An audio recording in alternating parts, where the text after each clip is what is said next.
Salut, c'est Véro. Vous êtes là sur un podcast tricot, couture et un peu de canage pour ceux que ça intéresse. Euh, J'avais tourné il y a quelques temps. Aujourd'hui, c'est mon 4e podcast. Donc je suis toujours pas trop bien rodée. Je fais plusieurs fois des introductions, je recommence, bref. On va essayer d'y aller, ça va bien se passer. Alors, aujourd'hui, on tourne dans un... Enfin, je tourne. Je fais ma vidéo dans un nouvel environnement, c'est mon atelier. J'ai la chance d'avoir une pièce à la maison où j'ai pu entasser mes affaires. Alors, c'est pas une pièce qui est encore rénovée. Les murs sont pas repeints, les trous ne sont pas bouchés, le parquet n'est pas poncé et j'ai posé tout en l'état. Pour le moment, c'est pas la priorité. On a acheté cette maison en 2021. Il y avait énormément de travaux à faire, énormément. Du coup, là, on a fait le maximum de ce qu'on pouvait et puis maintenant, ça va se faire petit à petit et clairement, un atelier de loisirs créatifs, c'est pas la priorité. Pour vous dire, les prochains travaux, c'est la salle de bain, la salle de bain de l'étage des enfants, pour éviter d'avoir la queue à faire le matin. Puisque la salle de bain actuelle de cette maison n'est pas raccordée, enfin il n'y a rien d'utilisable. Voilà. Et si je commençais à mettre en forme mon atelier et que la salle de bain n'était pas faite, je pense que les enfants me tomberaient dessus. Donc on va faire les choses dans l'ordre. Voilà. Des petites nouvelles de cet été, donc tout va bien, les vacances se sont bien passées, c'est des vacances en même temps. On est parti en famille, en grande famille avec mon frangin, ma frangine et leurs familles respectives en Italie. On a passé une super semaine. On est rentré par Menton, qui est une très très jolie petite ville qu'on a découvert, où j'ai revu aussi des amis, une amie qui m'est très chère. Puis ensuite, on est monté on est remonté à la maison et on a revu la famille qui sont venus nous voir cette fois-ci. Et puis on a fini par un petit séjour en Auvergne. Donc on a de la chance. On a vraiment de la chance.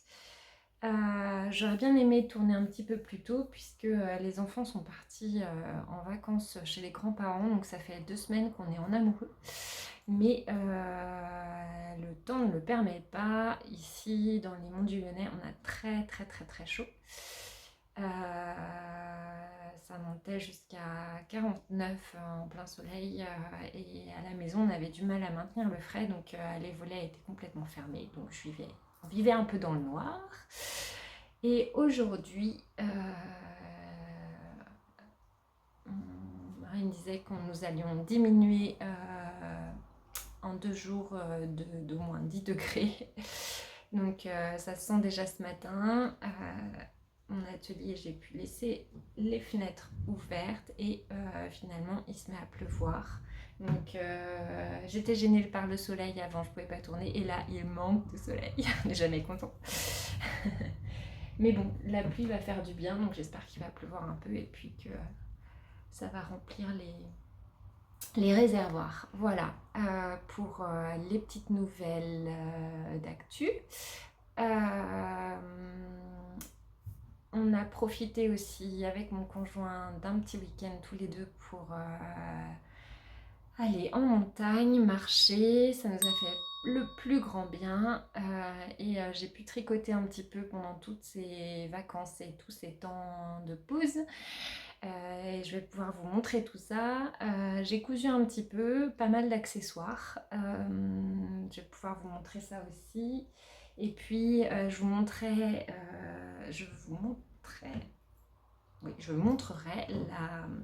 la chaise sur laquelle je suis assise, mon fameux fauteuil cabriolet qui est presque terminé. Presque. Voilà. Eh bien c'est parti.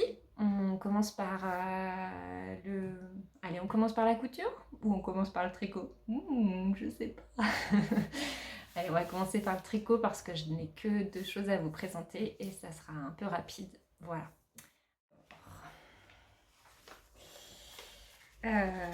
J'ai été pas mal mono en cours parce que j'avais envie de terminer le Roomba que j'avais commencé. Alors, le Roomba, c'est un patron du style knitting. Je crois qu'elle s'appelle Florence. Si je me souviens bien.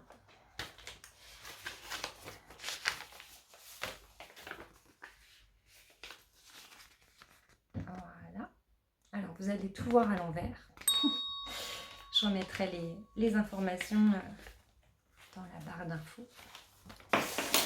Voilà. Alors, j'ai noté 2-3 petites choses sur le Roomba. Donc, je l'ai tricoté avec la laine de Naticea que j'ai rencontrée au Trail Tricot. Et j'avais envie de découvrir en fait le tricot et moi, l'hiver, c'était pas... Enfin, pardon, l'été, c'était pas trop ça. Je tricotais beaucoup l'hiver et l'été, j'en profitais pour faire pas mal d'autres loisirs créatifs. Et en fait, le tricot est devenu un peu un indispensable journalier, un peu tous les soirs. Et du coup, je me suis dit, bah, il faudrait que j'essaye les laines, pas les laines, les fibres qui sont plutôt appropriées à l'été. Et pourquoi pas essayer de tricoter quelque chose plutôt d'estival. Et en fait, au Trail Tricot, j'avais vu plein de superbes tops, t-shirts tricotés avec des fibres naturelles, avec des fibres légères et du coup, bah voilà, je suis tombée dedans. Donc j'avais profité que Naticea soit présente au Trail Tricot pour commander ses fibres. Et donc je lui ai commandé 3 écheveaux, je crois que j'en ai parlé la dernière fois. 3 écheveaux de Linae. Donc c'est la couleur bleu pan. Donc elle devrait, enfin là vous la voyez un peu plus bleue qu'elle ne l'est. Elle se tricote normalement en aiguille 3 et puis voilà. Qu'est-ce que je peux vous dire d'autre? J'avais acheté 3 écheveaux, j'en ai utilisé 2,5. Un peu... J'ai pas de balance précise, donc je peux pas vous dire ce qui me reste. Mais il me reste un... Ouais, voilà. Du 3e écheveau, il me reste cette boule-là. Donc il en reste pas mal quand même. Sur le patron... Alors, pour les échantillons... j'étais ok sur la largeur. Alors moi j'ai utilisé des aiguilles 3,5 et non 3 parce que c'était vraiment trop serré. Du coup j'ai utilisé aussi, au départ j'étais partie sur mes aiguilles en bambou et en fait ça accroche le lin. Je suis vraiment je dis tout à l'envers, mais le linaé, c'est 95% de lin français et 5% de coton. Et donc c'est une matière qui accroche sur les aiguilles et finalement j'étais mieux avec des aiguilles métalliques. Et voilà, donc c'est ce que j'ai utilisé et je les ai utilisées en 3,5 pour avoir un, un tissu un peu plus fluide. Voilà. Alors pas transparent, hein, quasiment pas, et puis avec un beau drapé, j'aimais bien. Voilà. Sur les conseils de quelques-unes d'entre vous, j'avais lavé un écheveau et j'ai tricoté donc un écheveau qui était pas lavé et un écheveau que j'avais lavé, et en fait j'ai pas vu grande différence, donc je me suis dit je m'embête pas à laver les autres. Je les avais passés en machine tout simplement, et du coup je les ai tricotés non lavés avant. Et puis voilà, pour le patron du style knitting, le Roomba, donc le top Roomba, c'est un patron que j'ai trouvé assez facile dans le sens où Florence elle explique tout. C'est très clair au niveau des explications. Moi j'ai toujours un peu de mal à me faire au nouveau, comment dire, au nouveau aux nouvelles formulations des designers tricot, enfin celles que je connais pas en tout cas, parce qu'elles ont toutes un peu leur style, elles ont toutes un peu leur façon d'écrire leur patron, et des fois j'ai un peu de mal. Mon cerveau il est pas branché de la même manière, et du coup j'ai un peu de mal, donc j'avais un peu, enfin des fois je me dis oh là là ça va pas être facile, donc j'ai toujours un peu peur de commencer, et là non nickel, c'était vraiment très fluide. Le montage provisoire, c'est super bien expliqué. Le tricot au fur et à mesure, enfin, je me suis jamais trouvée en difficulté. Voilà. Donc voici la bête. Donc on commence donc par les bretelles en faisant un montage provisoire. Et puis après on redescend. Alors on fait un devant droit, un derrière gauche, et puis à l'inverse ensuite, et après on rejoint tout et on descend. Et donc il est super joli, j'adore. Au niveau des bretelles, moi j'ai rien rallongé, j'ai pris exactement la longueur qu'elle préconise dans le patron. Au niveau de la bretelle et de l'arrivée sous les aisselles, c'est nickel. Le seul truc, c'est que j'aurais dû rallonger un petit peu de jersey ici, faire 2 ou 3 cm et commencer ma dentelle qu'à partir de là à peu près, parce qu'il est un poil court, donc, et à chaque fois que je le lave, il rétrécit. Donc à chaque fois je l'étends, je tire dessus, je le repasse aussi. Pour réussir à retrouver la longueur, et que je ne montre pas, je ne divulgue pas mon nombril à toute la terre entière. Voilà, c'était pas l'objectif. Mais je l'ai porté plusieurs fois, il est très agréable. Il n'est pas trop décolleté, donc du coup j'ai même pu le porter au travail. Non, vraiment, c'est une chouette pièce. Je vous montrerai porter. Je le porte beaucoup avec ma jupe Jaya que j'avais fait avec du tissu de Liz Taylor. Et donc il va super bien. Voilà, vu que le devant et le dos sont à l'identique, moi j'avais repéré ce qui était le plus réussi, et j'ai accroché un petit fil qui reste là à l'intérieur du dos, comme ça je mets toujours celui qui est un peu moins réussi derrière, même si maintenant je vois plus les défauts qui me sautaient aux yeux au départ. Voilà, mais c'est vraiment un super patron. j'ai vu une version, alors je ne saurais pas redire, hein, mais j'ai vu une version de quelqu'un qui a refait, qui a fait le Roomba en version sans dentelle. Et il est vachement sympa aussi. Elle avait juste gardé les petits trous devant là, les petites dentelles qui sont juste autour des triangles. Mais sinon, elle a pas fait les dentelles et ça fait un autre style, c'est sympa aussi. Donc à réfléchir pour l'année prochaine. Voilà. Je pense que je vous ai tout dit. Ouais, je vous ai tout dit. Donc je vais le passer et puis je vous montrerai.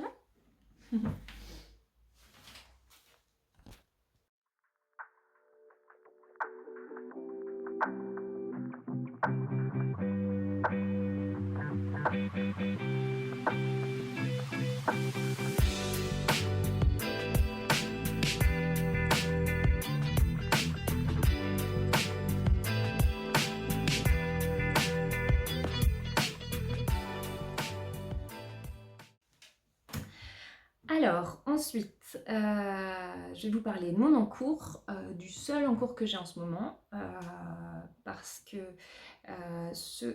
j'ai deux autres encours. J'ai une écharpe,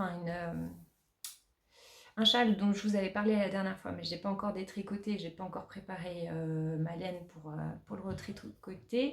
Et j'avais le Robinia sweater, mais il fait vraiment trop chaud, donc je l'ai laissé dans le fond de son sac. Je le reprendrai à l'automne, là, quand les températures seront plus confortables pour tricoter ce genre de laine. Et du coup, pour continuer dans ma lancée de top et de t-shirt d'été, j'ai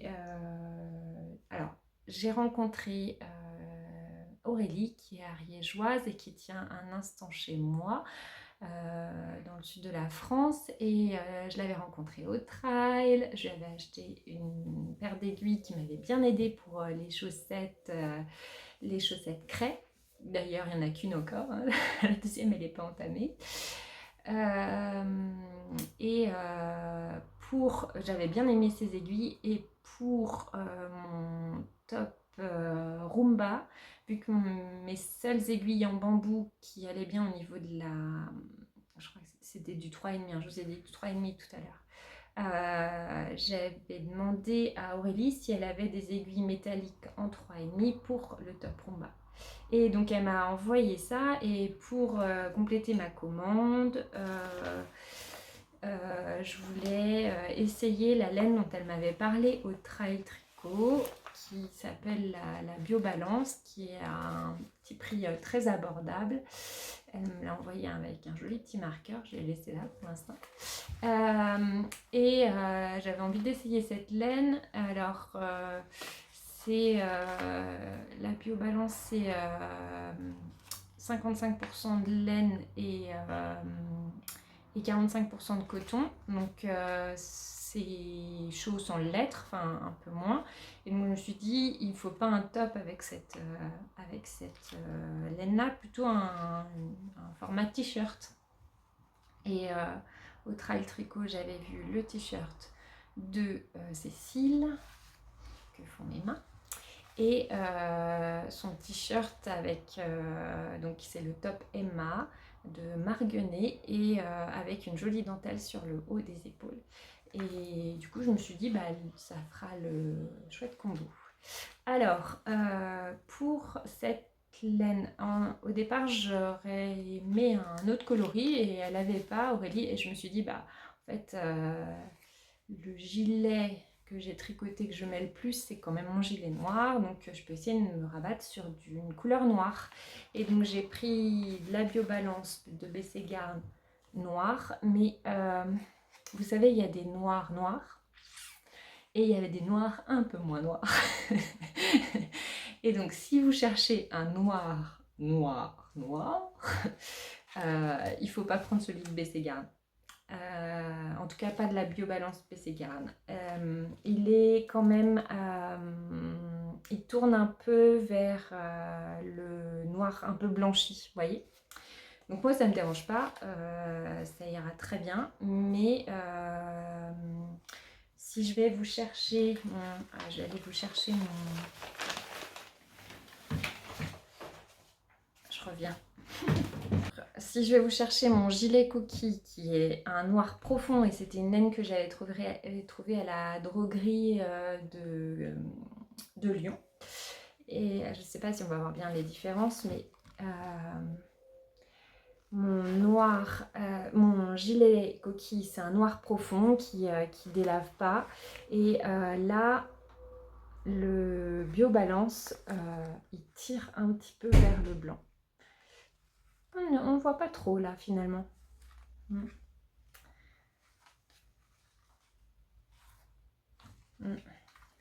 Non, on voit pas trop la différence. Ça va, peut-être que je dis des âneries. Mais en tout cas, c'est pas un noir profond. Voilà.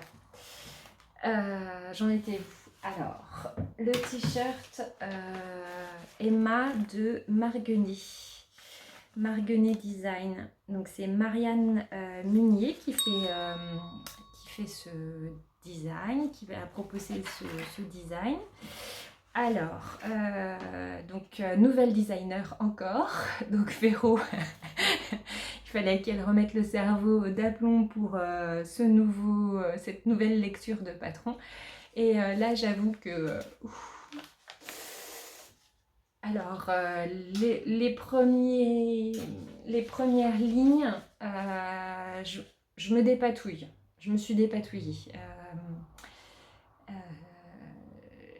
Il y avait des informations que j'avais l'impression de ne pas avoir. Et en fait, en les relisant le lendemain ou le surlendemain, elles étaient bien là. Donc, c'est vraiment une histoire de lecture de patron et de format d'écriture, de lisibilité, ou d'agencement de format d'écriture. Et du coup, j'ai les débuts de patron avec des nouveaux designers, j'ai vachement de mal. En fait, j'ai commencé par tricoter avec du Marie-Amélie Design. Et elle vous prend par la main, mais vraiment. Donc pour les débutantes, elle est top. Elle a d'ailleurs arrêté son activité et repris et laissé tous ses patrons gratuits sur Ravelry. C'est juste formidable pour nous. J'espère qu'elle va bien. Et du coup, quand je suis d'autres designers, j'ai un petit peu de mal à me mettre au format. Après, c'est moi, hein, c'est ma façon de lire les patrons. Les infos sont là, mais des fois, je ne les vois pas. Voilà. Donc, pour le top Emma, alors, pour mon échantillon, j'ai eu un peu de mal aussi. Sur la BioBalance, il conseille donc des aiguilles de 3 à 4. Et avec mes aiguilles 4, vu que j'ai tendance à tricoter assez lâche, j'avais un échantillon mais complètement déjaugé. Je ne sais pas si je l'ai là. J'ai des échantillons là avec moi, mais je ne sais même plus à quoi ils correspondent. Il faudrait que je note, ce serait mieux. Je mets un deuxième échantillon.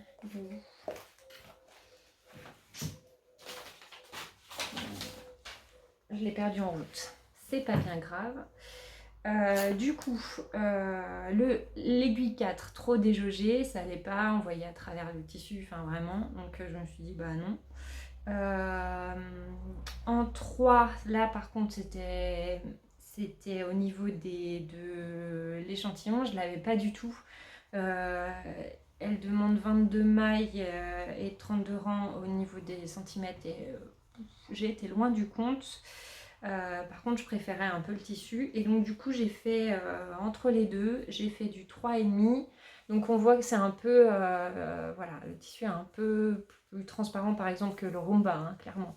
Mais je me suis dit, bon, voilà, en noir, ça devrait aller. Et j'ai pas obtenu encore l'échantillon, mais je suis à 2 mailles près. Donc je me suis dit que fallait peut-être que je commence à faire des produits en croix et à adapter le patron.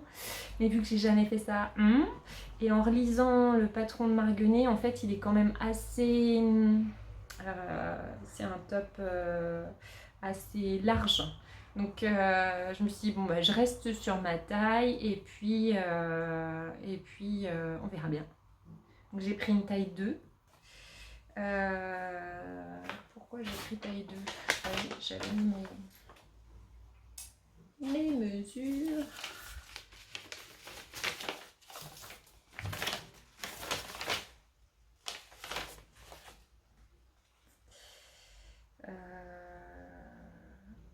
Ouais, c'est ça.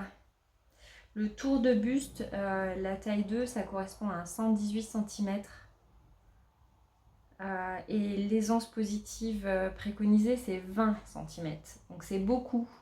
Donc je me suis dit, je vais pas faire une taille 3 parce que j'ai 2 mailles de différence. Peut-être qu'il sera un peu plus ajusté que ce que voulait la designer. Voilà, on va se dire ça. Donc j'ai commencé donc, avec Léla, mon deuxième échantillon là en 3 qui était vraiment trop... Alors le tissu je l'aimais bien, il était un peu moins transparent. Mais alors du coup j'étais vraiment pas dans les clous au niveau des échantillons. Donc je sais pas, faudrait que je me penche sur la question sur comment on adapte un patron quand on n'a pas du tout mon échantillon. Je sais pas encore bien faire. J'ai encore des choses à apprendre. Oula. Et alors du coup j'ai commencé. Alors on commence par faire un petit bout du devant ou du derrière, je sais plus, du derrière, de l'arrière, avec l'emplacement des épaules, avec la jolie dentelle des épaules. Après, on rejoint en rond pour faire un petit bout du devant. Et ensuite, on revient en arrière, dans le sens où on sépare à nouveau pour faire l'emmanchure. Et puis après, alors on descend de quelques centimètres de l'arrière et après du devant ou l'inverse. Je sais plus, je crois que je suis en train de faire l'arrière, je suis en train de faire toutes mes mailles. Voilà. Donc là, avec mes aiguilles bambou, ça passe super bien parce que c'est très fluide comme laine. Donc du coup, j'accroche. Enfin, j'accroche un peu et ça m'évite normalement de perdre mes mailles. Mais bon, voilà. Et là, je suis rendue à... voilà, le haut du haut. Voilà, donc petit à petit, je le tricote le soir de temps en temps. Je l'ai emmené en vacances, je l'ai tricoté pas mal sur le week-end rando. Il était plus petit que ça, donc il tenait dans mon petit sac à dos et c'était parfait. Voilà, et je pense que maintenant que j'ai bien avancé, alors je sais pas si à la suite du patron je vais m'y retrouver, mais je pense que là j'ai passé les étapes les plus difficiles, enfin j'espère. Et qu'après, une fois que j'aurai rejoint en rond, ça devrait aller tout seul. Donc ça a coupé, je sais pas ce qui se passe avec mon téléphone. Avant je pouvais filmer autant que je voulais et là je vois que je peux pas filmer plus de 6 minutes 30, c'est bizarre. Sans doute que mon téléphone doit être un peu trop plein. Il va falloir que je vide quelques images. Donc je disais, qu'est-ce que je disais? Oui, que j'espère que sur la fin du patron, je vais réussir à mieux m'y retrouver. Mais clairement, selon moi, c'est pas un patron débutant. Et Marguenet, Marianne, elle laisse quand même des éléments pour voir si on ne s'est pas planté, dans le sens où à certaines étapes, elle va mettre, bah là, vous devez avoir tant de mailles, et tant de mailles, et tant de mailles. Mais il y a des fois où j'en aurais eu encore besoin et c'était pas inscrit, ou alors c'est que je l'ai encore pas vu. C'est que je l'ai encore pas lu et je vais le découvrir plus tard. C'est probable. Voilà. En tout cas, c'est l'encours du moment et donc si j'avance bien, j'arriverai peut-être à le porter pour septembre avant que le froid n'arrive. Voilà pour le tricot. Pour tout ce qui est autre en cours, donc je vous en ai parlé tout à l'heure, je vais les reprendre petit à petit. Et puis avec ma chouette cousine, on voudrait se faire un petit cal à toutes les deux sur un gilet ou un pull. Alors elle se lance dans les patrons pulls et gilets parce qu'elle en a jamais fait. Mais bon, vu ce qu'elle tricote, il va pas y avoir de problème. Et puis, et du coup, j'hésite. On a regardé un petit peu ensemble les patrons qui nous intéressaient et je vais voir avec elle, mais j'aimerais bien jeter mon dévolu sur le patron de Cécile. Alors j'ai oublié le nom.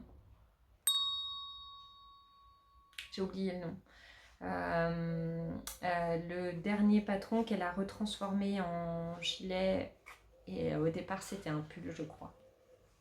Et vu que Cathy et moi je suis plutôt team gilet et elle team pull, peut-être qu'on pourrait tricoter un patron identique, mais qui a deux formes différentes. Alors, je dis cela, mais je n'en ai pas parlé encore. Donc, on va voir ça, si elle est d'accord. Voilà, bon, on passe à la partie couture. Alors, en couture,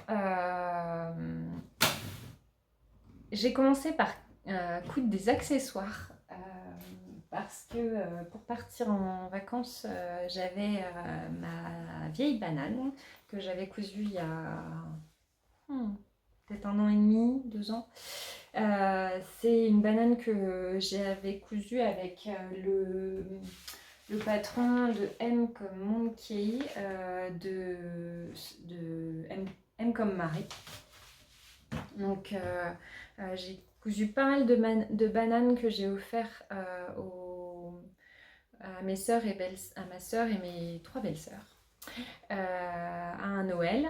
Et moi je m'en étais fait une avec un velours avec un petit tissu un peu épais à l'intérieur, un peu Pepsi. Et en fait, alors déjà j'avais fait toute simple, j'avais pas fait de poche à l'intérieur. Et mon tissu velours, il s'est tout passé quoi. Il était bleu nuit et là il est devenu violet, enfin bon voilà. Et en fait, c'est aussi un tissu qui tient chaud un peu. C'est du velours quoi. Donc je m'étais dit, il est temps de le refaire. Et puis, je trimballe toujours mon petit portefeuille. Alors, je vais vous montrer. C'est un petit portefeuille qu'on avait créé avec ma copine Gwen quand on vivait à Jakarta, en Indonésie. On y a passé un peu d'années et avec une copine, on s'amusait à créer des petits patrons et à en faire des prototypes et on les vendait sur des marchés. Et donc on avait fait un petit patron de porte-monnaie sous les conseils d'une amie expat qui adorait son propre portefeuille qui était comme ça. Donc elle nous l'avait prêté pour que on regarde un petit peu comment il était fait et on avait créé le nôtre avec nos dimensions et voilà. Donc au départ, voilà, mon tissu était comme ça. Donc autant vous dire, il a vachement bien servi des années. Et là je commence à avoir des petits trous partout. Enfin voilà, il était temps que je le change. Donc, je me suis dit, je vais faire d'une pierre deux coups, je vais me faire une nouvelle banane et petit porte-monnaie nouveau. Donc, voici ma banane. Donc, j'ai utilisé du tissu que j'avais ramené d'Indonésie. Donc, c'est un tissu, c'est une grosse cotonnade assez épaisse. Et à l'intérieur, c'est un coton qui fait un petit peu coton Liberty que j'avais aussi acheté là-bas. J'ai mis une petite étiquette que j'aimais bien, Hold Yourself, voilà, qui va bien avec. Et alors, je l'ai un peu agrandi. Donc, j'ai essayé de suivre le tuto de les petits bonheurs les petits bonheurs 1, je crois. Elle est géniale. Cette dame, elle crée des... Enfin, elle est super douée en couture et elle hack pas mal de patrons. Et elle avait hacké le patron de M comme Monkey pour en faire une banane XXL. Donc ça, c'est la grandeur du patron. Et puis, elle, la sienne était vraiment très grande. Elle a marqué... Alors, elle indique comment elle a fait et quelle mesure elle a utilisé sur sa une, sur son Insta, les petits bonheurs 1. Mais j'ai pas bien compris les explications. Donc, ce que je me suis dit, c'est que j'allais faire à ma sauce. Et du coup, j'ai un peu agrandi parce que je l'ai trouvée un peu petite celle-là en vrai. Donc, si on prend un peu... Voilà, j'ai un peu agrandi. Je crois que j'ai tout multiplié par 20% des mesures. Et en fait, ça l'a fait. Donc, voici ma banane. Tac. Et dedans, je me suis cousu donc un petit portefeuille, les bulettes. Donc ça, c'était notre petite marque avec ma copine Gwen de Jakarta. Et donc avec le même tissu à l'intérieur. Donc en général, je mets les pièces et billets ici. La deuxième poche, j'aime bien mettre les papiers un peu d'identité, etc. Et puis ici, c'est carte bancaire, vitale, etc. Voilà. Et donc, je l'ai cousu un peu plus petit. Voilà. Tout petit peu plus petit. J'en ai cousu un deuxième comme ceci pour ma fille qui me le demandait aussi. Et elle, pour qu'il passe dans sa banane, il le fallait un peu plus petit aussi. Donc c'est pour ça que j'ai diminué de quelques centimètres, mais pas sur la hauteur, hein, mais sur la largeur. Donc ça, c'est un petit patron maison. Et d'ailleurs, on avait fait... si je vous montre... On s'était fait un petit récap des créations qu'on faisait. Et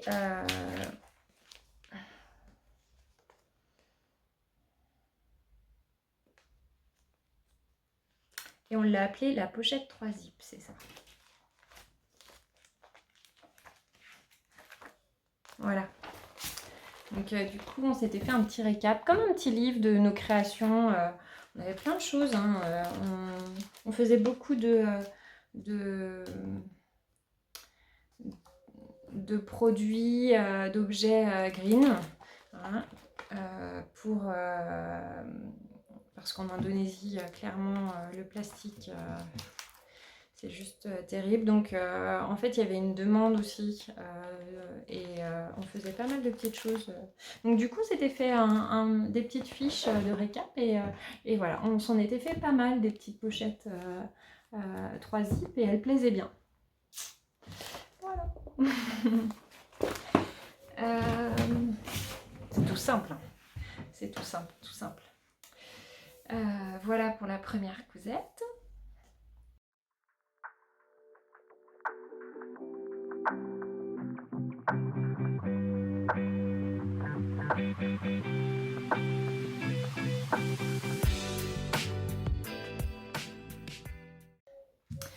si vous avez des questions, n'hésitez pas. Alors, la deuxième cousette dont je vais vous parler, c'est un autre sac. J'ai ramené pas mal de tissus en Indonésie. J'ai un placard de tissus. Donc de temps en temps je pioche dedans et je me dis il serait temps de les coudre. Donc ça c'est un tissu que j'ai trouvé dans une boutique indienne qui se trouvait à Jakarta, près du Pasar Baru, et ils vendaient des tissus sublimes, j'aimais beaucoup, et j'avais besoin d'un sac à projet un peu plus grand que celui que j'avais. Donc celui-ci, c'est une copine expat qui me l'avait offert. C'est, vous savez, les sacs à sac qu'on met dans nos sacs à main. Du coup, on met toutes nos petites affaires dedans. Et quand on veut changer de sac, on prend ce sac-là et on remet dans le nouveau sac. Et il n'y a pas besoin de tout transférer les affaires. Alors moi, vu que j'ai pas de sac à main, j'en ai pas 36 000, je me sers de ce petit sac pour me faire un sac à projet. Et dedans, j'ai ma chaussette craie par exemple. Bon, ça a coupé, décidément, j'avais vraiment plus de place sur mon portable. Il a fallu que je transfère des vidéos sur mon ordinateur. Bref, il y a une petite faille spatio-temporelle. Depuis, il a arrêté de pleuvoir, le soleil est revenu, donc j'ai baissé un peu le volet. La luminosité sera un peu changeante, c'est pas grave. Donc j'étais en train de vous parler de mon sac à projet, mon petit sac que je trimballe partout pour mon projet chaussettes. Et j'aimais beaucoup le format. Il est un petit peu large au niveau du fond. Il a plein de petites poches partout. Alors je me sers pas de toutes, hein, voilà, il était très sympa. Et ce que j'aimais, c'est la fermeture facile à coulisses. Et donc je me suis dit, je vais essayer de le reproduire avec mes fameux tissus indiens de Jakarta. Alors j'ai fait un peu pareil. Je pense que c'est pas encore la bonne méthode. J'ai l'impression que sur ce sac là ils avaient cousu la doublure donc elle a dû être allongée par rapport au tissu extérieur, au tissu marron, et la doublure fleurie doit revenir sur le tissu marron et être cousue ensuite. Moi j'ai fait un peu l'inverse. Alors bien sûr ma couture d'intérieur elle est plus longue, mais j'ai fait revenir mon tissu extérieur par-dessus et j'ai peut-être pas assez élargi ma coulisse, si bien que c'est un poil plus dur à fermer. Mais bon, ça va, hein. Voilà, et donc j'ai utilisé quasiment tout mon coupon, et vu qu'il me restait un tout petit peu de mon coupon, j'en ai fait une petite pochette. Alors, je suis pas hyper contente de mes finitions de fermeture. En fait, il y a certainement des méthodes un peu mieux pour terminer les coins des cousettes. J'ai jamais été très forte dans les coutures de sacs. Alors pour mes petites pochettes, elle est où? Pour ma petite pochette là, en fait c'est des coutures plates, donc ça c'est assez facile. Mais celle du haut c'est pareil, ça va, hein, mais c'est pas non plus extraordinaire. Donc j'ai vu certaines personnes sur des blogs, alors c'est vieux, hein, c'était sur des blogs qui expliquaient qu'on pouvait rajouter un petit morceau de tissu sur les côtés de fermeture, et du coup ça faisait une meilleure finition. Donc là j'ai pas fait, hein, enfin voilà, c'est pour moi, c'est pas pour offrir, c'est voilà. Et puis donc il faudrait que j'améliore ça, mais bon, pour le moment c'est comme ça. Et j'ai accroché un petit anneau, et dans le grand sac j'ai mis une petite lanière, et en fait je peux accrocher mon petit sac à mon grand sac. Voilà, je mets tout dedans. Et ça me fait un nouveau sac à projet qui traîne près du canapé. Non mais ce qui est bien, c'est que quand c'est un petit projet comme le top Emma de Marguenet, en fait, au départ, il rentrait dans cette petite pochette. Donc, du coup, j'ai pu l'emmener en rando sans problème. Et maintenant, il va plutôt passer dans la grande pochette. Voilà. Donc ça, c'était ma deuxième cousette de l'été. Les petits bouts, je les ai fermés comme ça. J'ai mis deux liens que j'ai entrecroisés. Donc, il y en a un qui rentre par la droite, qui fait tout le tour et qui revient par la droite, et l'autre par la gauche qui fait tout le tour et qui revient par la gauche. Et pour pas qu'il s'effiloche au bout, j'ai utilisé un petit bout de tissu, exactement comme ce qu'ils ont fait sur la pochette d'ici. Voilà. Et en fait, ça fait bien le job. Elles sont peut-être un peu longues, ils sont peut-être un peu longs, mais mes lanières sont peut-être un peu longues. Bon, la prochaine fois, il faudra que, autrement, si elles m'embêtent, je les recouperai, je referai ça un peu plus haut. Voilà. Donc, un petit projet tout simple, mais qui fait du bien, qui vide le placard. C'est des tissus que j'aime et que du coup, qui sont enfermés dans un placard, donc ça n'a rien du tout. Donc, je suis contente de l'avoir fait et je suis contente de pouvoir m'en servir.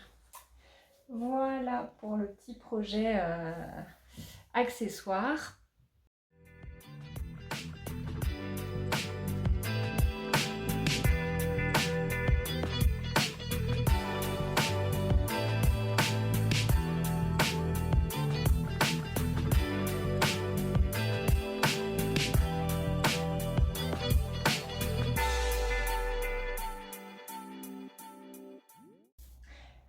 Alors, ensuite, je vais vous parler du top Cédra. Donc, c'est un vieux patron, mais que j'ai depuis très longtemps.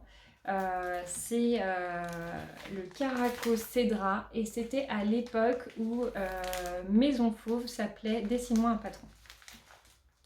Et du coup, c'était vraiment dans mes toutes premières, mais vraiment toutes premières cousettes.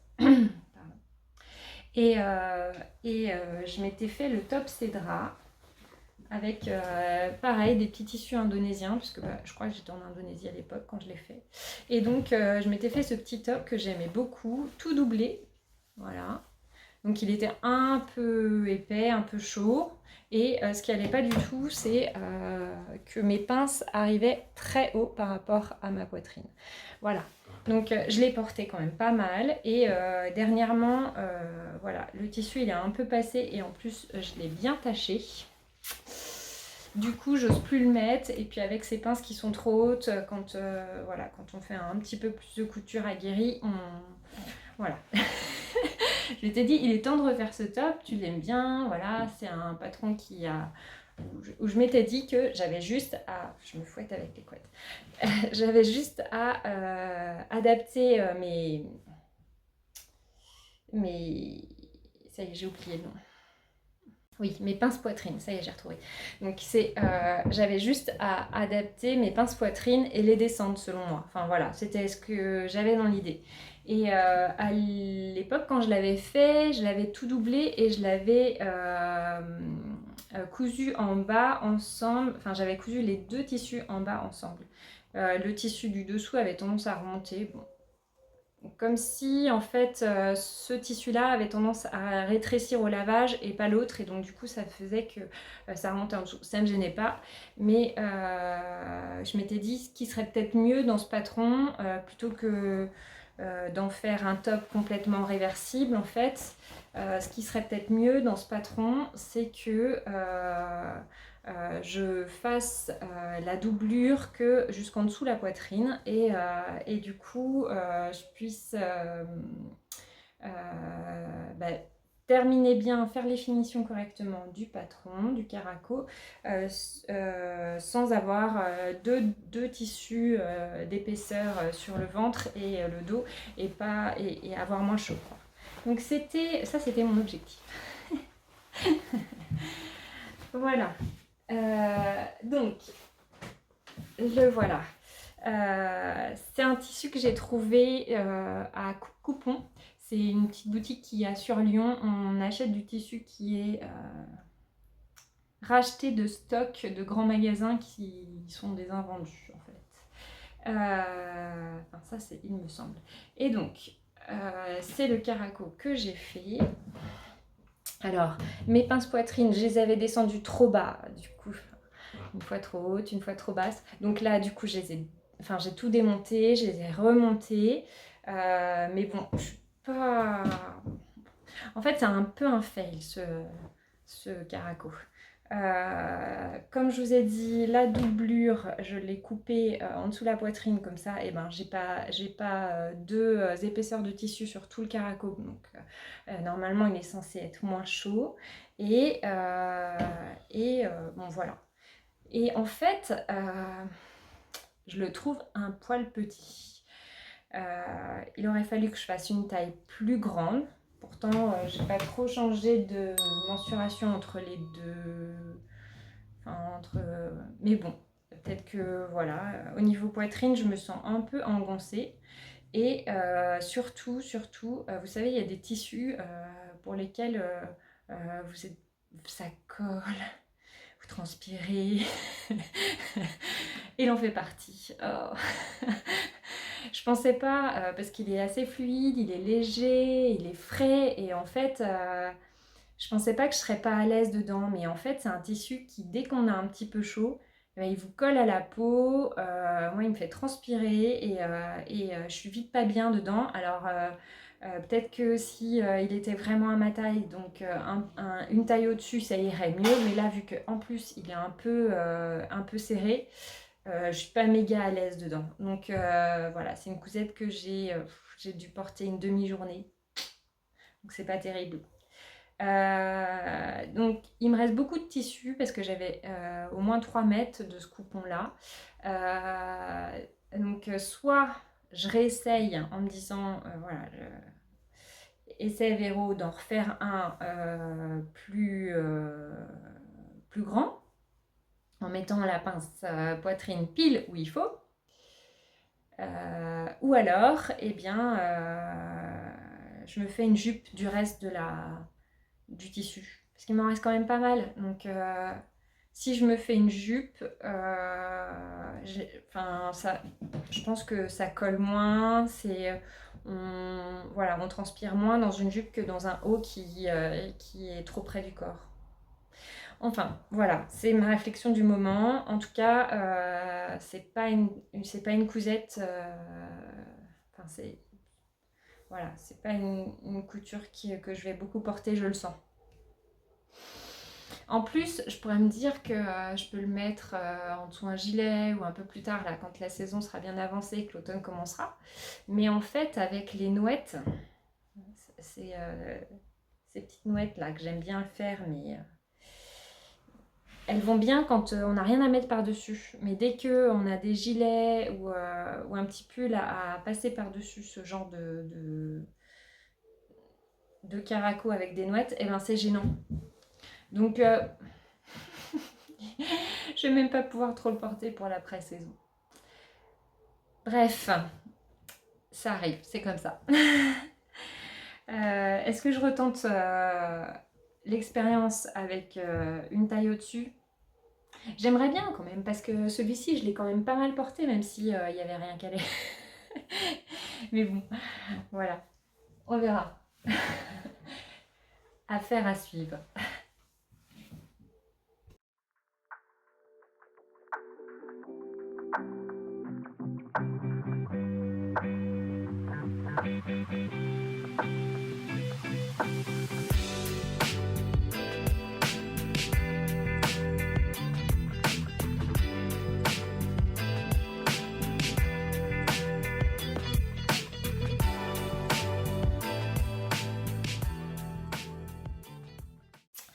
Et donc, ma dernière couture, je l'ai terminée hier. C'était donc une combinaison Paul de République du chiffon que j'ai sur moi. Je vais pouvoir vous montrer. Donc c'est un petit patron. Alors souvent moi j'ai plein de patrons en PDF, mais là celui-ci je l'ai en pochette. Je crois, il me semble hein, qu'à l'époque, République du Chiffon ne faisait pas de PDF, de patron PDF. Et c'est une amie qui habitait Paris qui je l'avais fait commander pour qu'il arrive chez elle. Et elle me l'avait amené en Roumanie. Donc c'était 2018-2019. Je l'ai depuis un petit moment. Donc j'avais flashé dessus sur cette combi et j'en ai fait plusieurs versions.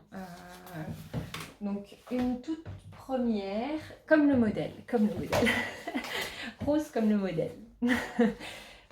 J'ai trouvé du lin à Bucarest rose, voilà. Et donc je m'étais fait une version courte, alors elle n'est pas repassée, hein. Pas du tout repassée. Je l'ai portée et reportée, donc l'intérieur des poches, on voit à peu près la couleur qu'elle avait et maintenant elle est quand même vachement délavée. Donc elle a vécu pas mal, mais elle est encore super pratique quand il fait vraiment des chaleurs monstrueuses, quoi. Donc je la porte assez facilement quand il fait vraiment très très chaud. Là en Italie, pour aller se promener, c'était juste parfait. Voilà, c'est la seule version courte que j'avais faite. Voilà, si on remonte sur mon lien Instagram, on retrouvera quelques photos, peut-être que je vous en mettrai un peu. Voilà. Qu'est-ce que j'ai à dire sur cette combi? Elle est assez... enfin, la construction, elle est sympa et elle est assez facile à coudre. Il y a un devant dos et un devant, un dos. Et puis après, les jambes. Et il y a un petit... il y a des poches à placer d'abord sur les pans devant du pantalon ou du short pour ensuite tout assembler. Donc ce qui est le plus long en fait, c'est le biais qu'on met autour pour faire les finitions. Donc il y en a qui choisissent de faire comme j'ai fait pour le caraco, de recouper un deuxième devant et un deuxième dos et qu'ils doublent pour éviter d'avoir à faire le biais. Moi je m'en faisais tout un monde et en fait elle explique bien comment faire et c'est un biais retourné. Donc c'est pas comme les biais où ils sont apparents et vous allez tout voir et si vous passez à côté de la couture, ça se voit. Là, c'est un biais que qu'on coud dans le creux de son biais et puis ensuite on vient le replier et on le replie encore sur le tissu intérieur. Et donc on vient finir en faisant une couture le long du biais en bas là. Ce qui fait que tout autour de la cousette, on a la couture et le biais qui se retrouvent normalement bien à l'intérieur. Donc on le voit que en haut des nouettes. Et voilà. Donc moi j'aime bien cette finition. C'est juste long parce que j'ai pas forcément du biais à la maison et vu que j'ai pas mal de tissus, j'aime bien le faire à partir du tissu que j'ai. Donc il faut découper les bandes, les assembler. J'ai un petit outil pour faire mon biais. Ah mais je peux vous montrer. Voilà, j'ai retrouvé. En fait j'utilise ce genre de choses. Voilà. Donc c'est vendu dans n'importe quelle mercerie sur le net. Et en fait, ils les vendent en plusieurs tailles. Je crois que j'en ai un plus petit aussi.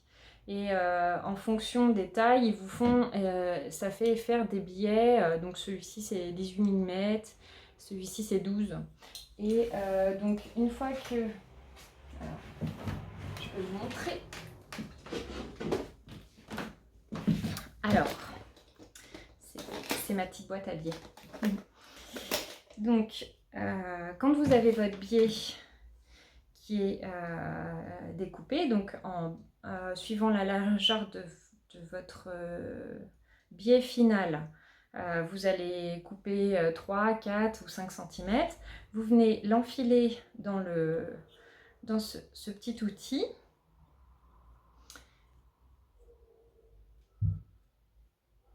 Voilà. On va l'enfiler dans ce petit outil. Il y a un petit espace même pour arriver à bien l'enfiler. Pour mettre une petite aiguille pour venir le tirer quand on n'y arrive pas. Donc comme moi là actuellement. Alors, on met la petite aiguille dedans. Et puis, on fait avancer le tissu. Et voilà, il ressort par là. Et donc, cet outil, il préforme le biais. Voilà, vous avez votre biais qui est préformé. Et donc, grâce à ça, ensuite, on vient repasser. Dès que le biais sort, on vient repasser. Et moi, je viens positionner ensuite mon biais autour d'un carton pour qu'il prenne bien la forme. Et voilà.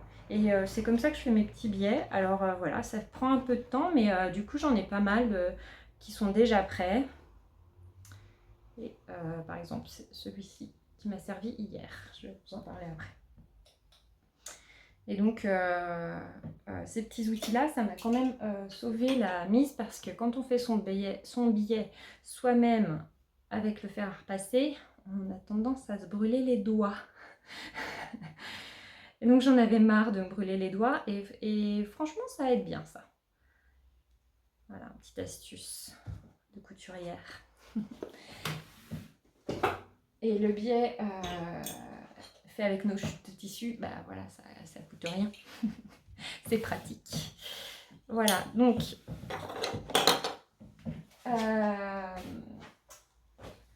ensuite, donc cette blouse, cette combi Paul, j'en ai fait plusieurs versions, comme je vous ai dit. Donc j'avais fait ma version été en lin rose, et ensuite j'ai fait une version hiver que j'ai cousu dans un tissu qui fait un peu épais, donc c'est pas un denim mais presque. Et j'avais cousu une version longue, donc jambes longues. Hop. Et là j'ai utilisé pareil un petit tissu vert, donc là vous le voyez un peu jaune mais il est plus vert que ça. Et donc pareil, j'ai fait mon petit biais dans ma chute de tissu. Et ça m'a permis de faire tout le tour. Donc il en faut quasiment 3,50 m. Voilà, donc ça c'était une version d'hiver. Et puis j'aime tellement ces combis que je m'étais refaite une version en lin, bleu foncé, bleu marine. Je crois que je l'avais vu passer sur quelqu'un, sur Insta, je sais plus. À l'époque, je sais plus. Ça fait bien 2 ans que je l'ai faite celle-là. Et donc là, mon biais, j'ai mis des petits pois bleus et blancs. Donc pareil, une petite chute de tissu. Donc là, par exemple, c'est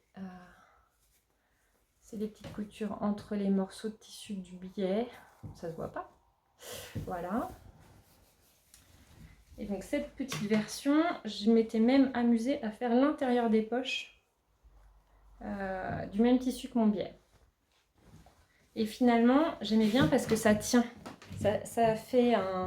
Ça maintient un peu le lin qui a tendance à dégouliner. Voilà. Et donc cette version-là, je la portais le jour du trail et elle a beaucoup plu.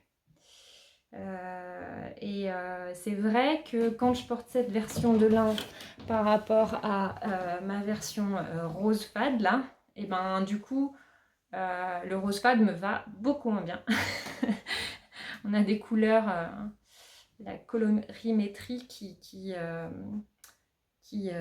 joue son rôle et effectivement le bleu, les couleurs froides me vont mieux au teint, à la peau, même quand je bronze un peu. Je bronze pas beaucoup, hein, mais quand je bronze un peu, bon c'est pas... Le rose, c'est pas ce qui me va le mieux. Donc, cette petite version bleue, elle plaît beaucoup en général. J'en ai beaucoup de compliments. Donc là, elle est pas repassée non plus. Elle est en version manche jambes longues. Et du coup, je fais juste un retourné. Je fais un petit ourlet comme ça. Voilà. Et donc, au trail... il y avait une autre dame qui portait une très jolie salopette dans les tons vert d'eau que j'aimais beaucoup et je lui ai demandé et en fait c'était une version il me semble du patron Patsy et, qu'elle avait pas fait pareil parce que le patron Patsy en fait les fronces sont devant et derrière et elle les a fait sur le côté et le devant derrière était droit. Et j'aimais beaucoup cette version. Et je me suis dit, bah, on va changer, on va faire une version euh, comme ça. Et puis, je vais peut-être essayer de voir si j'achète ou pas le patron Patsy. Et puis, j'ai trouvé donc le tissu que je porte là. J'ai pas mes chutes. C'est du... Ah oui, parce que j'ai discuté donc avec Aurélie un instant chez moi et elle me disait qu'elle avait fait une version de la Paul en double gaze et que c'était super agréable à porter. Et donc déjà que le lin c'est juste génial. Là, en double gaze, je me suis dit effectivement ça doit être vraiment très léger. Et donc je suis passée au tissu des Ursules. Qui est pas très loin de chez moi et j'ai trouvé cette double gaze avec un verre que j'aime bien, donc j'en ai pris le métrage suffisant, alors je sais plus si c'est 2,10 m ou 2,20 m, je sais plus, ou même un peu plus, ouais je sais plus, je vous l'écrirai si j'y pense. Et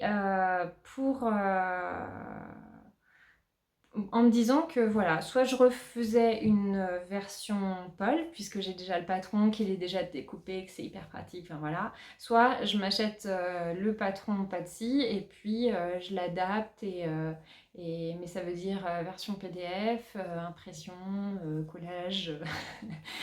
Et vu que cet été, voilà, j'ai pas eu vraiment beaucoup de temps de couture. Au final, je me suis dit, bon, le patron Paul, tu l'as déjà, il va bien, il est juste comme il faut, t'embête pas, tu verras plus tard pour le patron Patsy s'il te plaît. Et donc voilà, j'ai refait une dernière version Paul. Alors dernière, on verra si c'est la dernière, hein. Donc jambe longue aussi. Voilà, elle est toute surfilée. Donc elle est toute surfilée en blanc parce que j'ai pas beaucoup de couleurs sur ma surjeteuse, donc voilà, c'était mieux que le noir. J'aurais peut-être dû mettre du gris, mais bon. Voilà, et je voulais mettre l'intérieur de mes poches, comme j'avais fait à la précédente bleu marine, je voulais mettre l'intérieur des poches dans un tissu un peu fleuri. Et en fait, j'ai oublié. Et vu que mes poches, elles étaient déjà découpées, je me suis dit, bon, allez, je vais les mettre, tant pis, en double gaze. Et en fait, je regrette un peu. Parce que, vous voyez, je ne sais pas si vous allez voir, mais la poche, elle tombe un peu. Et je pense qu'il y aurait un meilleur maintien si j'avais une cotonnade à l'intérieur de mes poches. Bon. Au porté, ça va aller quand même, quoi. Donc voilà, je vous ferai un petit défilé tout à l'heure. Et là, j'ai utilisé donc un petit, alors c'est pas du Liberty, mais c'est un petit tissu que j'avais aussi de Jakarta, que j'avais trouvé à Jakarta. Je vous parle beaucoup de Jakarta parce que c'est là où j'ai acheté le plus de tissus. Et donc, je m'en suis servi pour faire mon biais. Donc, comme tout à l'heure, comme je vous ai dit tout à l'heure, j'ai utilisé mon petit outil là, bien repassé. Et voilà. Et j'ai fait plusieurs kilomètres de biais, plusieurs mètres de biais pour pouvoir faire le tour de ma salopette. Et donc, on les voit, voilà, ici. Voilà, ça fait tout le tour. Donc en général, ces salopettes, j'aime bien les porter avec des petits t-shirts en dessous. Sous ma grise, je porte un t-shirt noir. Sous ma bleu marine, je porte des t-shirts blancs. J'en ai pas beaucoup de t-shirts blancs, donc il faudrait que je m'en couse. Et là, j'ai du jersey. Ouais, j'ai de la maille blanche là, du jersey. Il faudrait que je me recoue des petits t-shirts blancs parce que si en plus, voilà, j'ai deux salopettes. Si je veux les porter dans la même semaine avec un seul t-shirt blanc, ça va pas le faire. Donc il faudrait que je me recoue des t-shirts et je me disais que pourquoi pas prendre un format débardeur. Pourquoi pas prendre un format débardeur dans le Cozy at Home. J'ai encore rien cousu de ce superbe bouquin. Et il y a le débardeur qui me plaît bien. Voilà. Et donc je me dis que ce qui serait pas mal, c'est d'utiliser mon tissu jersey blanc pour faire un petit débardeur. Alors du coup ça arriverait un peu là. Mais, et dans le dos ça serait un petit peu moins échancré parce que là vous voyez on voit mon soutien-gorge quand même. Donc pour aller au boulot je préfère être un peu plus couverte. Voilà. Donc ça c'est les futures envies. Et j'ai repéré aussi un tissu chez Liz Taylor que j'aime beaucoup, c'est son tissu rayé rose avec les petits citrons de plein de couleurs là. Et je l'aime beaucoup. J'ai vu que Cécile de Que font mes mains l'avait cousu. Elle m'en a dit du bien sur ses petits commentaires. Du coup, je vais m'en procurer. Alors soit j'attends si elle fait des petits soldes, je sais pas trop encore. Soit je vais sans doute je sais pas si elle y participe d'ailleurs, il faudrait que je demande. Soit je vais sur Lyon, je fais une petite virée sur Lyon début septembre pour aller le chercher. Soit j'attends le Knit pour voir si elle a son stand là-bas et puis pour lui acheter directement. Et en même temps, j'ai vu passer son patron gratuit de la petite robe à bretelles Un brin de soleil. Et là, on a eu tellement, mais tellement chaud sur Lyon et sur les monts du Lyonnais, là, vraiment, mais une chaleur de dingue qu'on savait même pas trop comment s'habiller. Et cette petite robe, ce serait juste parfait. Donc, vu que c'est un patron gratuit, ça me tentait bien. Donc voilà, soit je commande tout en même temps et puis le petit patron gratuit je le téléchargerai et voilà. Et j'ai plein de petits tissus qui iraient bien pour faire ce petit patron. Sinon, pour le tissu rayé qui me fait de l'œil, je pense que je vais le transformer en jupe. Alors peut-être pas une jupe Jaya, mais là j'aimerais bien me refaire une jupe Justine. Je l'ai revue d'ailleurs dans plusieurs podcasts et ça me tentait bien. Voilà. Voilà pour les envies couture du moment. Je pense que j'ai fait le tour.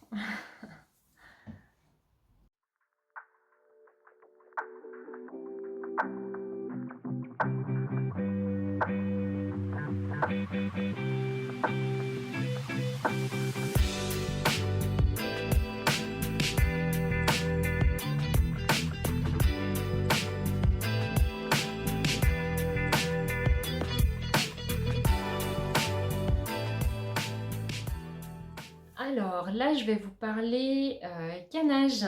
Donc, où en suis-je dans mon fauteuil cabriolet? Voilà. Donc, il est terminé. Hop là. Donc, vous vous souvenez peut-être, la dernière fois, il avait son assise qui était complètement défoncée et un morceau de bois qui était parti avec, puisqu'il y a une petite partie, toute petite partie du bois là qui est rajoutée de chaque côté du dossier. Donc j'ai mis du temps, hein, mine de rien, parce que l'ancien canage, c'était un canage mécanique qui avait été collé. Et quand En fait, il y a deux façons de faire. La méthode traditionnelle, qui consiste à canner avec des cannes. Je vais vous montrer quelques extraits. On travaille avec des fils de canne. D'ailleurs, je vais vous en montrer là. Voilà. Je vous en avais déjà parlé. Hein. Je vais radoter. Et donc, mes cannes, elles ont différentes largeurs. Et en fonction des largeurs, je fais les verticales, les horizontales et les diagonales avec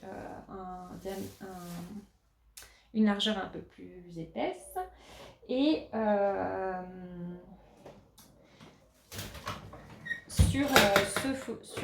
ça c'est la méthode traditionnelle, voilà, c'est le canage traditionnel. Ce qui fait qu'à la fin, quand on regarde les fauteuils en dessous, c'est un canage traversé et avec des petits nœuds en dessous. Il y a des gens qui connaissent pas cette méthode traditionnelle et qui fusillent un peu le travail des ébénistes et des canneurs, et qui achètent des grands rouleaux de canage mécanique, qui les coupent de la forme de la cise et qui rentrent les... je peux vous montrer, je vais vous montrer par ça.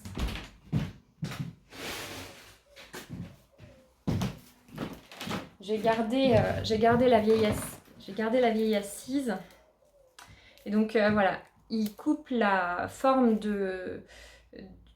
à la forme de l'assise et puis il rentre les cannes qui sont coupées dans les trous de l'assise. Ils y mettent plein de colle et une cheville et voilà. Et donc en général ça tient pas très très longtemps, 2 à 3 ans. Ça flingue les trous de la chaise trouée par l'ébéniste en général, et c'est difficilement récupérable. Donc c'est ce que j'appréhendais un peu sur mon fauteuil cabriolet. J'ai passé de longues heures à nettoyer chaque trou. Donc, je les avais comptés, mais je me souviens plus. Il y en a quand même pas mal.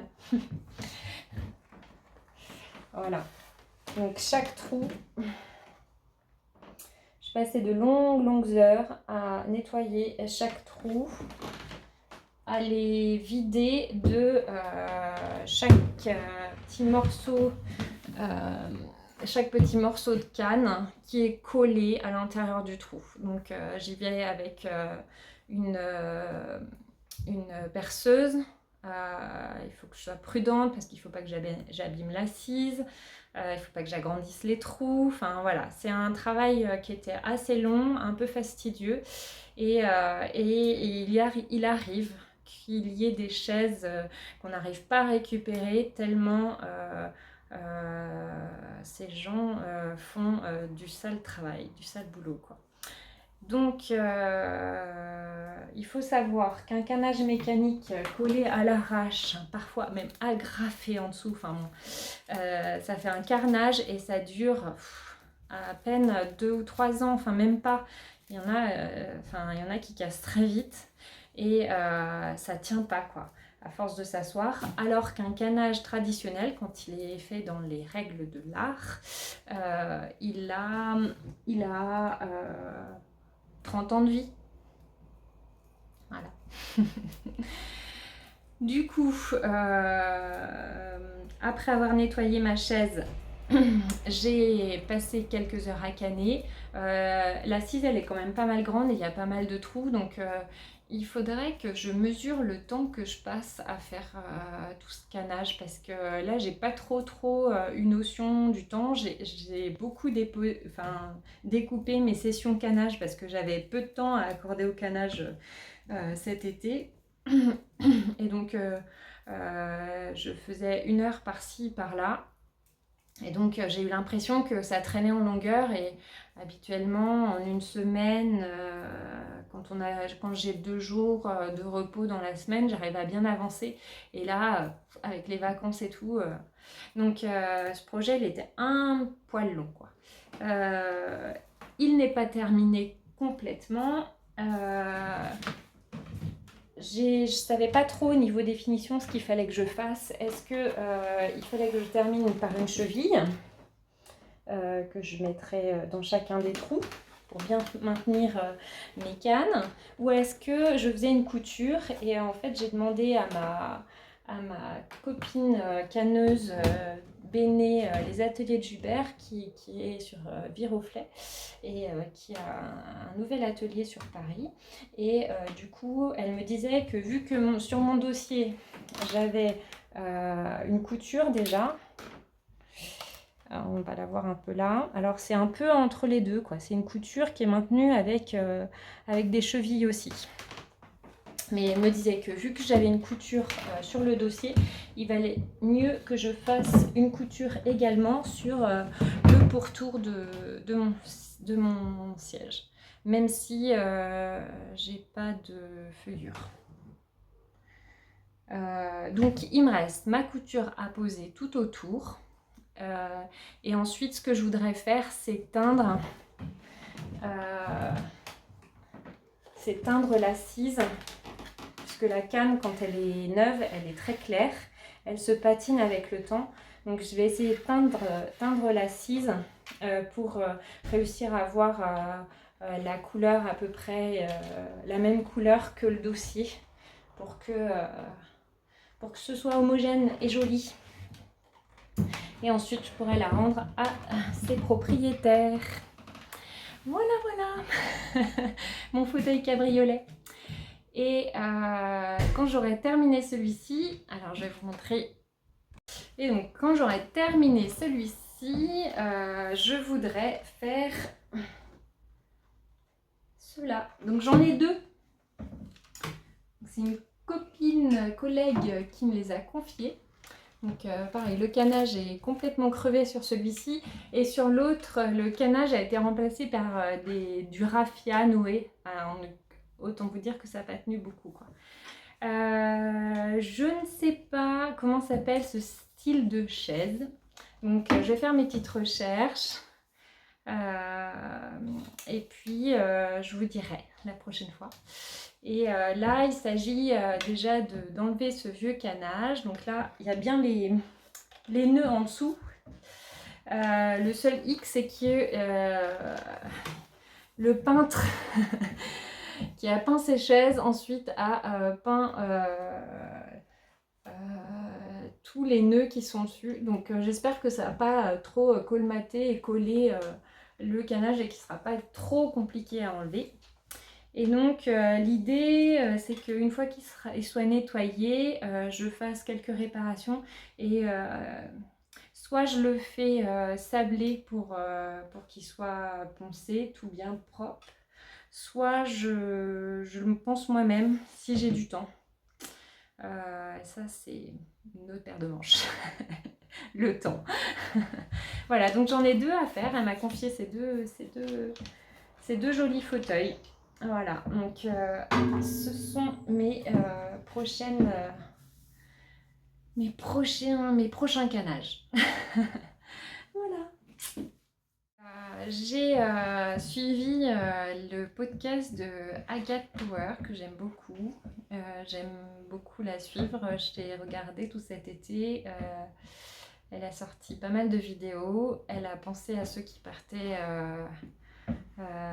pas forcément longtemps en vacances ou pas du tout, et du coup elle a proposé plusieurs vidéos assez courtes de ses cousettes. C'était très chouette.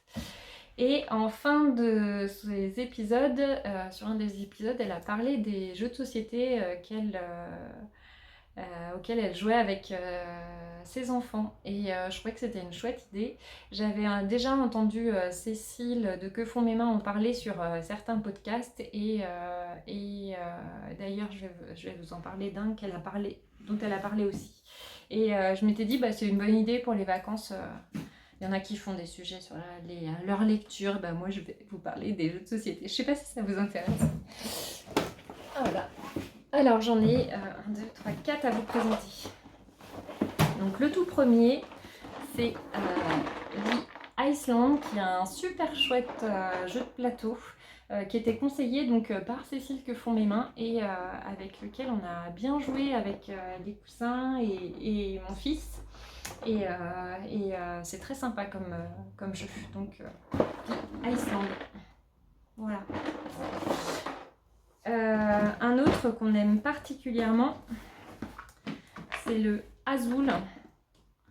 C'est un jeu de mosaïque sur des plateaux individuels et il faut construire sa faïence, sa mosaïque avec les carreaux de ciment et il est très beau en plus comme jeu.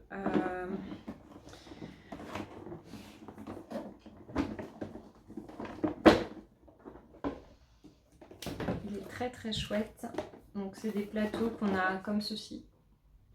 Et donc on doit venir mettre au fur et à mesure qu'on tire du petit sachet des mosaïques. Du coup, il faut venir les placer sur son plateau et en fonction de ça, on avance nos points sur chacun de nos plateaux. Et ouais, c'est un jeu de réflexion, de stratégie un peu, c'est pas mal. On y a joué quand même pas mal de fois. Ensuite, je vais vous parler, alors celui-là vous devez déjà le connaître, le Skyjo. Ça c'est un inconditionnel de chez nous, on l'emmène partout en vacances. On n'y a pas encore trop joué cet été, mais avec mon fils on se faisait pas mal de parties tous les deux et on aime énormément y jouer. Agathe Power d'ailleurs, elle en a parlé dans son podcast. Et puis, je vais vous parler d'un petit jeu qui se met facilement dans les valises. C'est le Détrac. Le Détrac, c'est un petit jeu qui nous a été offert par des copains. Comment dire? C'est comme un jeu de morpion, mais un petit peu plus élaboré, qui se joue avec des dés qui ont différents signes. Et donc à chacun de remplir sa petite case, ses petites cases. Et il faut avoir le plus de lignes horizontales et verticales avec les mêmes signes. On a le plus de points comme ça. Et puis ensuite on calcule à la fin. Ouais, c'est hyper sympa. Voilà, le Détrac. Voilà pour les petits jeux dont je voulais vous parler. C'est la petite parenthèse. Alors là, j'ai repris mes petites notes. Je voulais vous parler des podcasts que j'avais vus cet été. Donc, ceux que je suis en général l'été, c'est Cécile que font mes mains. Et là, elle a fait une série de sagas, enfin une saga, les sagas de Cécile. Et c'est trop bien, quoi. Plein d'humour, enfin moi j'adore. C'est un vrai coup de cœur à chaque fois. Voilà, j'ai pas mal suivi Eve de V3, forcément, Margeva. Deux sœurs dont on n'entend pas forcément beaucoup parler. Elles s'appellent Terre de Bleu. Elles sont juste voilà, trop chouettes. Et elles font des podcasts quand elles se retrouvent en famille. Et c'est nature et j'adore. Et puis la Fanette au petit pois que j'aime bien suivre. Donc j'ai suivi ces derniers épisodes de cet été-là. C'est pas mal, elle a un univers bien à part, bien à elle, et c'est très chouette aussi. Et puis j'ai découvert des podcasts, alors notamment parce que comme Stéphanie, comme Fanny, elle avait parlé de moi dans son podcast Les Blabla créatifs de Fanny. Du coup, je l'ai découverte aussi. C'était très chouette. Elle fait d'ailleurs des pique-niques autour de Nantes, enfin près de la Vendée plutôt. Et donc, si j'ai l'occasion d'aller la retrouver avec ses très copines, ce sera avec grand plaisir. J'ai découvert aussi grâce à la Miss Knitter Matusagi. Alors j'en avais entendu parler dans d'autres podcasts, mais je l'avais jamais regardé. Et là, elle a sorti un nouvel épisode et j'adore. Et alors son gilet à bubble, il est beau, il est magnifique, j'adore. Lollipelote aussi, j'en ai entendu pas mal parler, j'ai vu quelques-uns de ses épisodes et de ces épisodes rando tricot, donc ça, j'ai trouvé que c'était rigolo parce que j'emmenais aussi mon tricot en rando. Voilà, le petit clin d'œil. Laine et Lune. Alors, Laine et Lune, je crois elle a pas fait de podcast récent, mais ça, c'était pareil. C'était une rencontre sur le trail tricot et j'avais envie de la découvrir. J'avais appris qu'elle avait quelques podcasts qui étaient un petit peu vieux, mais du coup, j'ai refait ces épisodes et c'est chouette de découvrir les gens à travers les épisodes, même s'ils sont un peu anciens. Voilà. Et puis, un chouette coup de cœur aussi. Je sais plus comment elle s'appelle, mais son podcast, c'est Au fil de la ruche. Elle tricote et elle est apicultrice et on la suit dans ses aventures avec ses petites abeilles et dans ses tricots. Elle a un univers très coloré avec pas mal de, de couleurs fluo, tout ça, et j'aime beaucoup. Et en parlant de fluo aussi et de couleurs vives, un podcast que je suis et que j'aime beaucoup, c'est Tricot Paillettes, voilà, que j'aime beaucoup aussi. Voilà, il y en a moult. J'en suis beaucoup, je suis une dévoreuse de podcasts. Donc forcément je ne les ai pas tous cités, je suis revenue un petit peu sur mon historique YouTube pour voir les derniers que j'avais vus et un peu ceux que j'avais suivis cet été. Voilà, donc je trouvais ça sympa de vous en parler et puis on parle aussi de mon petit podcast lors de certains autres podcasts, donc je trouve ça chouette et donc j'avais envie de rendre un peu l'appareil. Voilà. Alors, je reviens vous parler rapidement parce que je n'ai pas retrouvé un petit bout de vidéo où je parlais de 3 podcasteuses que j'ai repérées. 4 qui ont parlé de mon podcast dans le leur et je voulais les remercier. Donc je remercie la Miss Knitter, Karine, qui a eu des mots très gentils qui m'ont beaucoup touchée. Je remercie aussi Agathe de Agathe Power, dont je vous parle aussi dans ce podcast. Voilà, c'est très chouette c'est des gens que je suis sur les podcasts, donc ça fait vraiment toujours bizarre d'entendre son nom.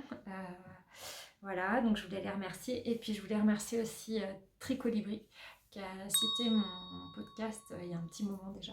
Mais voilà. Emma, je ne l'ai pas beaucoup suivie cet été. Je crois qu'elle a fait une petite pause dans ses podcasts. Mais dès qu'elle reprendra, dès qu'elle aura terminé ses voyages en Angleterre et ses petits trajets, ses longs voyages dans son van, sans doute qu'elle reprendra un petit peu ses vidéos et elle nous racontera tout ça. Donc j'aurai très plaisir à la retrouver. Voilà, et puis je voulais remercier Fanny des Blabla Créatives. Donc Fanny, je l'ai rencontrée en vrai au Trail Tricot et elle a gentiment parlé de moi sur son podcast. Et du coup, je l'ai découvert puisque au Trail Tricot, on s'était juste croisés dans la file d'attente pour aller manger. Donc on avait échangé avec Fanny 3-4 mots. On s'était donné nos prénoms, mais voilà, on voit tellement de monde pendant ce trail que enfin, je me souvenais d'elle, de l'instant. Mais je ne savais pas qu'elle avait un podcast, donc ça c'est super. Et Fanny, elle organise donc les pique-niques dont je vous ai parlé tout à l'heure, ou je vous parlerai après, je ne sais pas dans quel sens ce sera dans la vidéo. Voilà, et donc j'ai découvert son podcast, voilà. J'ai eu l'impression d'être passée peut-être à côté de d'autres personnes qui ont cité mon podcast. Si jamais je ne les ai pas vus ou j'ai oublié de les citer, vous me retoquez. Parce qu'il y a des fois, tout d'un coup, j'ai plein d'abonnés nouveaux ou des nouvelles personnes qui visitent ce podcast et ça vient par vague et je me dis que il y a sûrement quelqu'un qui en a parlé derrière, mais je le vois pas forcément, je le retrouve pas et je voudrais pas blesser qui que ce soit. Donc, et puis c'est pas le but ici. Donc dites-moi si vous parlez de mon podcast et puis que ça vous plaît et tout, parce que comme ça on peut en parler ici, puis surtout je peux vous remercier, parce que c'est important pour moi de vous remercier. Voilà. C'est la fin de ce podcast. J'étais très contente de vous retrouver. Je vous dis peut-être en septembre, si j'ai un peu avancé, si j'ai fait d'autres coutures, si j'ai lancé mon nouveau projet tricot. Si j'ai réussi à avancer un peu de canage, on verra. Le mois de septembre, pour moi, il est toujours un peu raide. C'est toujours un mois un peu compliqué. Le temps que tout se cale, les enfants, la famille, tout ça. Donc, du coup, on verra quand est-ce que je vous retrouverai. Bon, en tout cas, je vous fais plein de bisous. Je vous remercie encore du fond du cœur pour les podcasts qui ont parlé d'une bulette, d'une bulette en salopette. N'est-ce pas, Fanny? Et puis, je voulais vous remercier tous pour vos petits mots, vos encouragements. Je les lis tous. Je prends le temps d'y répondre. Donc, vu que j'ai pas envie d'envoyer juste un petit cœur et que je ne suis pas encore débordée par les messages, je prends le temps de répondre. Et puis, j'aime bien le lien qui se crée à travers ça. Donc, je prends vraiment le temps de répondre. Et je voulais vous remercier pour tout ça, parce que les échanges, c'est vraiment super chouette. Ça permet des super rencontres. D'ailleurs, je fais un coucou aux tricopines que j'ai retrouvées et rencontrées chez Angélique de The Woolly Skin.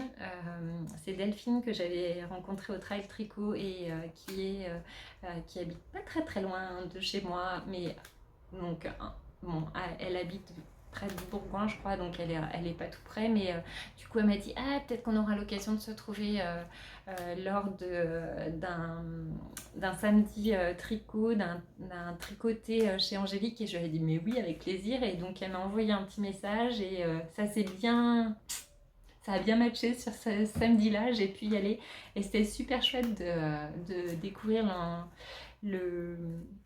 l'univers d'Angélique et de toutes ses tricopines et tous ses projets tricot et toutes ces laines, voilà. Et toutes ces femmes qui sont derrière et qui sont juste adorables. Et voilà, c'est un super monde, le tricot. On s'y retrouve bien. Enfin, moi, je m'y retrouve bien. C'est bienveillant, c'est chouette, c'est nature. Enfin, voilà. Pas de prise de tête. Voilà, donc je voulais remercier Delphine de m'avoir proposé de la retrouver là-bas, parce que voilà. Ça m'a permis d'y aller. Et puis, je voulais toutes vous remercier pour les petits j'aime, les petits cœurs que vous laissez sur la vidéo. Ça m'encourage beaucoup et j'ai envie de revenir à chaque fois comme ça, encore plus vite. Bon, j'attends quand même de produire un minimum pour pas avoir juste... enfin, pour avoir des petites choses à vous présenter. Et puis, je prends le temps parce que, voilà, finalement, les vidéos, c'est un peu long aussi, donc il faut aussi... Donc, il faut se garder du temps pour pouvoir tricoter, coudre, canner, faire plein d'autres choses, randonner. Et voilà. Bon, je vous embrasse bien fort et je vous dis à bientôt. Oh, et puis je vous glisse quelques images de notre randonnée avec mon amoureux. On est parti randonner le week-end dernier dans les hauteurs de Pras-sur-Arly, pas très loin de Megève. On a fait une nuit en refuge, au refuge La Croix de Pierre, et il y avait un petit clin d'œil pour les tricoteuses dans le refuge, et je vous laisse avec ces images. Voilà, à bientôt.